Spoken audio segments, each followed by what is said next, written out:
Республикада тату сыйныф серләре бәйгесе елда оештырылып килә. Әлеге бәйге мәктәп укучылары һәм ата-аналар катнашында уза. Инде барлык районнарда бәйгенең муниципаль этабы үтте. Актаныш районында бердәмлекне раслаучы чарада кем алдынгылыкка иреште? Бу турыда алдагы язмада.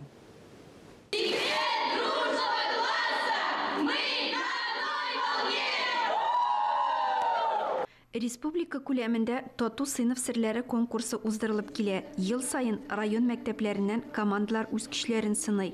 Быел да иң-иңнәрне ачыкладылар.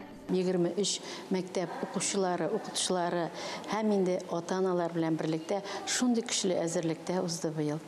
Бәйгедә 23 мәктәптән ата-аналар һәм укучылар катнашындагы 23 команда үз көчен сынады. Конкурс нигезләмәсе буенча алар үзләрен берничә юнәлештә ача. Аның берсе инде визитка. Монда һәр мәктәп үзенең тату сыйныф икәнен күрсәтергә тиеш. Һәм икенчесе инде безнең алар проектларын яклыйлар.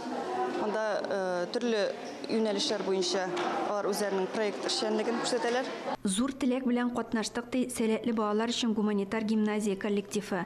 Әлеге гимназиядан 6 сыйныф укучылары тату сыйныф серләрендә мәктәп данын яклый. Без бу проектка бик озак әзерләндек, бик тырышып әзерләндек. Укытучылар белән, ата-аналар белән татулашып беттек. Кадет мәктәбе укучылары үзләренең чыгышына патриотизмны өстенлекле юнәлеш итеп алган. Без бөтен мероприятиеләргә үзебез бергә катнашабыз. Балалар безнең тату, ата-аналар тату, гел бергә җыелып шулай әзерләнәбез. Наш класс очень дружный, мы друг друга поддерживаем всегда. Район үзәге мәктәпләре командаларының чыгышларын жюри баллар ярдәмендә бәяләде. Конкурсның муниципаль этап җиңүчеләре итеп 2нче санлы Актаныш урта мәктәбе командасы билгеләнде.